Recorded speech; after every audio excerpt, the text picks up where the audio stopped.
ఆంధ్రప్రదేశ్లో ఎంతో మంది మైనర్ బాలికలు కావచ్చు, నెలల పిల్లలు కావచ్చు, మహిళలు కావచ్చు, వృద్ధులు కావచ్చు, కాలేజీల్లో కావచ్చు, పనిచేసే ఆఫీసుల్లో కావచ్చు, సినీ ఫీల్డ్లో కావచ్చు, ప్రతి వ్యవస్థలోనూ మహిళల పట్ల జరుగుతున్నటువంటి దాడుల పైన ఈ రోజు మీరు ఇప్పటికీ కూడా మీరు స్పందించకుండా ఎందుకున్నారు?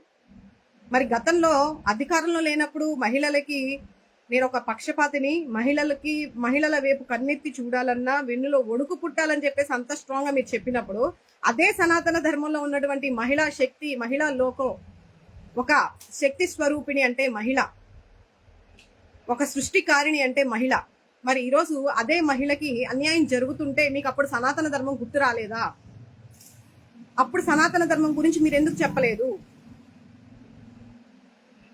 మన ఆచరించే వాటిని కూడా మనం ఏ విధంగా ఆచరిస్తున్నాం, మనం ధర్మ మార్గంలో వెళ్తున్నామా, ప్రతి ఒక్కరికి న్యాయం చేస్తున్నామా, మన స్వార్థ రాజకీయాలు చేస్తున్నామా, జనాల్ని మతాలనే పేరుతో మత కొల్లలో సృష్టించేలాగా ప్రజల్ని రెచ్చగొడుతున్నామా, హిందువులు, ముస్లింలు, క్రిస్టియన్లు అని చెప్పేసి విడగొట్టి రాజ్యాధికారం ఏలాలని చూస్తున్నారా?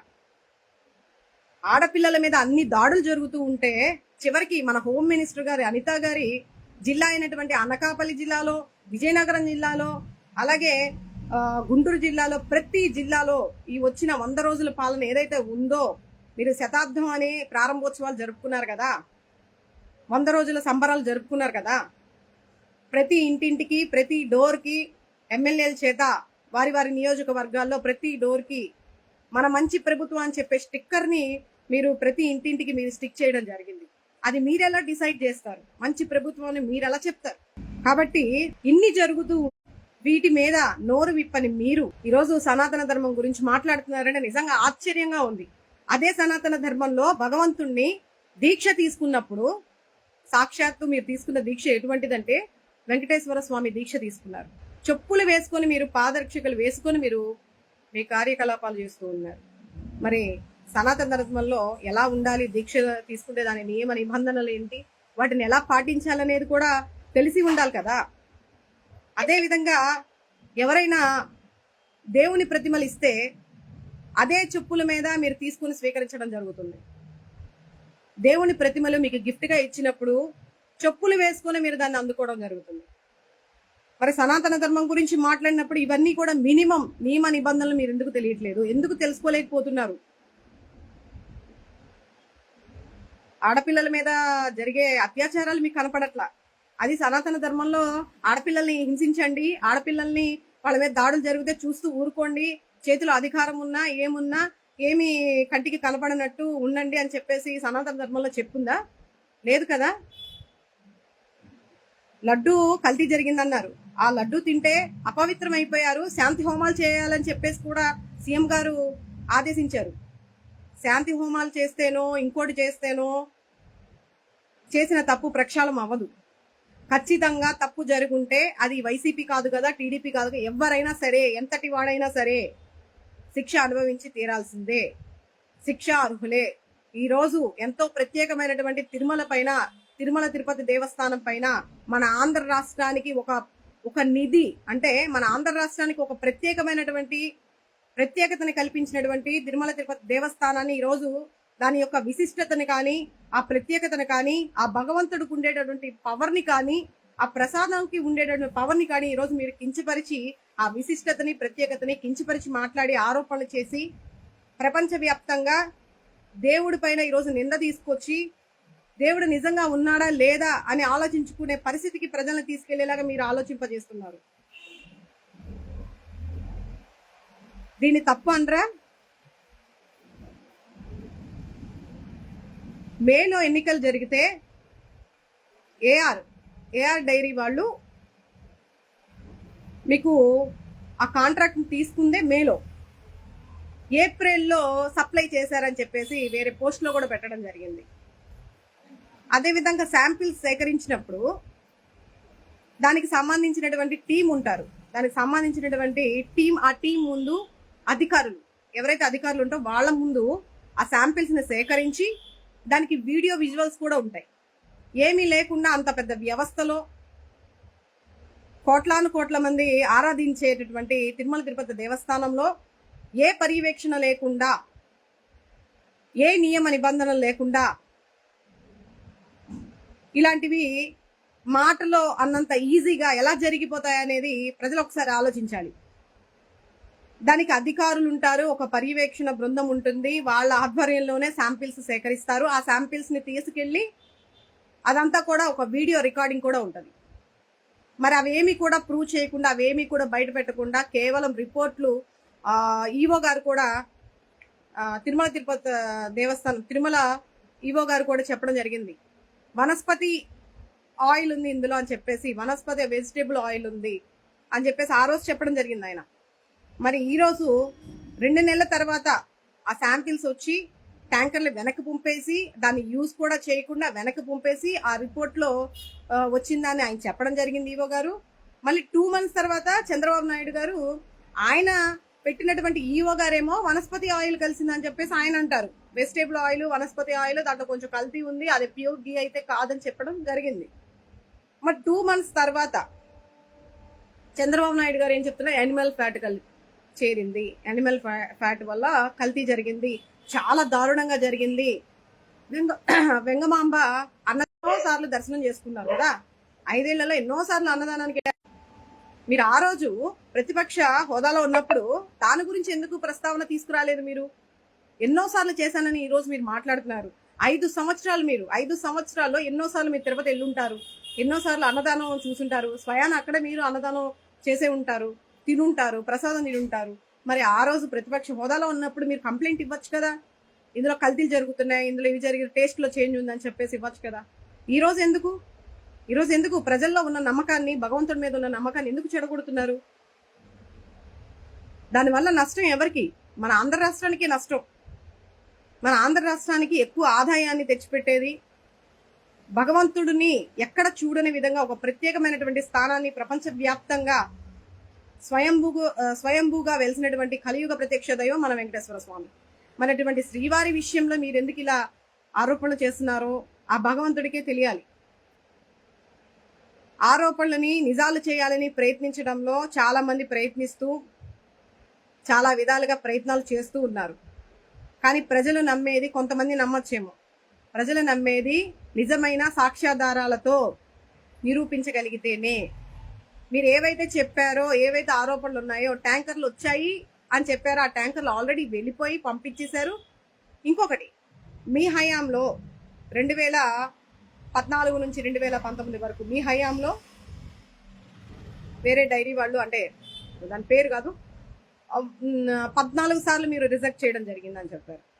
మరి అదే గత ప్రభుత్వంలో 2019 నుంచి 2024లో 18 సార్లు దాన్ని ఏవైతే టెస్టులు చేస్తారో ఆ రిపోర్ట్ ఏదైతే వస్తుందో దానికి సంబంధించి కల్తీ జరిగిందని చెప్పేసి మీరు 14 సార్లు పంపిస్తే మీ హయాంలో, వైఎస్ఆర్సీపీ హయాంలో 18 సార్లు దాన్ని రిజెక్ట్ చేసి వెనక్కి పంపించడం జరిగింది. మరి ఏ విధంగా మీరు కల్తీ జరిగిందని చెప్పేసి మాట్లాడతారు? అదే విధంగా మీ హయాంలో కేజీ నెయ్యి 276 రూపాయలకి మీరు కొనుగోలు చేస్తే ఇప్పుడు 319 రూపాయలకి కొనుగోలు చేస్తున్నారు. మరి 276 కొనుగోలు చేసినప్పుడు అంత తక్కువ ధరకి కేజీ నెయ్యి ఏ విధంగా వస్తుంది? ప్యూర్ నెయ్యి ఎలా వస్తుంది? మరి 319కి ఎలా వస్తుందని మీరు ప్రశ్నిస్తున్నారు కదా. మరి మీరు కొనుగోలు చేసిన ధర ఎంత? 276 రూపాయలు. సో దీన్ని బట్టి జూను, జూలై మీరు అధికారంలోకి వచ్చిన తర్వాతే ఆ రిపోర్ట్లను తీసుకోవడం జరిగింది, దాని గురించి మాట్లాడడం జరిగింది, దాన్ని వాడకుండా వెనక్కి పంపించడం కూడా జరిగింది. మరి ఎక్కడ కల్తీ జరిగినట్టు, ఎక్కడ అపవిత్రం జరిగినట్టు, ప్రజలందరినీ ఎందుకు రెచ్చగొడుతున్నారు? ఆ ప్రసాదం తిని అంటే అపవిత్రం అయిపోయారు, ప్రక్షాళన చేసుకోవాలి, శాంతి పూజలు చేయండి అని చెప్పేసి ప్రజలను ఎందుకు డైవర్ట్ చేస్తున్నారు? ప్రజల యొక్క మనోభావాలు ఎందుకు దెబ్బతీస్తున్నారు? దయచేసి తప్పుడు ప్రచారాలని రాజకీయాల్లో ఎన్ని విధాలుగా వాడుకున్నా చివరికి శ్రీవారిని కూడా రాజకీయాల్లోకి తీసుకొచ్చేసారు. మరి ఇంకా ఆయన నిర్ణయించాలి నిజమేంటి అబద్ధం ఏంటి అనేది. కానీ ఈ లోపల ప్రజలు వాళ్ళకి నచ్చినట్టు వాళ్ళ నమ్మకాలను బట్టి పాపం వాళ్ళ మట్టికి ఏం చేస్తారు? భగవంతుడి మీద అపారమైన ప్రేమ భక్తి ఉండడం వల్ల వాళ్ళు కూడా ఏం మాట్లాడాలో ఏం చెప్పాలో కూడా తెలియనటువంటి పరిస్థితి. మరి ఇదే అదునుగా చూసుకొని కొంతమంది నాయకులు మత కల్లోలాలు సృష్టిస్తూ ఉన్నారు. స్వామీజీల్ని పిలిపిస్తున్నారు, స్వామీజీల చేత ధర్నాలు పెట్టిస్తున్నారు, చాలా మందిని హైందవ ధర్మాన్ని తీసుకొస్తున్నారు. ఇందులో హైందవ ధర్మం అంటే కేవలం పూజలు, పురస్కారాలు, హోమాలు ఇవే కాదు, ఒక మనిషిని మనిషిలాగా చూడడమే, ఒక ధర్మ మార్గంలో నడవడమే. అంతేకాని మనం బీఫ్ మాంసాలు తినేసేసి ఇష్టం వచ్చినట్టు అబద్ధాలు ఆడేసేసి జనాల్ని మోసం చేస్తూ మన స్వార్థ రాజకీయాల కోసం ఎవరిని పడితే వాడిని వాడేసుకొని అవతలని చంపడానికి కూడా వెనకాడకుండా చూసేవాళ్ళు హైందవ ధర్మం అనరు. భగవంతుడు కూడా దాన్ని స్వీకరించరు. పాపం పండే రోజు వస్తే ఖచ్చితంగా ఎవరి టైం వస్తే వాళ్ళ పాపం పండుతుంది. ఈ రోజు కాకపోయినా ఒక 2 రోజులు లేట్ అయినా సరే ఖచ్చితంగా నిజం ఏంటనేది నిప్పులాగా బయటకు వస్తుంది. కానీ అప్పుడు దాకా కొంచెం వెయిట్ చేయండి. ఎందుకు ఈ ధర్నాలు, ఈ ఆరోపణలు, ఒకళ్ళ మీద ఒకళ్ళు ఇప్పుడు మత కులాలు సృష్టించేసి హిందువులు, క్రిస్టియన్స్, ముస్లిమ్స్ మధ్య గొడవలు తీసుకురావాలని ప్రత్యేకంగా కంకణం కట్టుకున్నారేమో నాకు తెలిసి.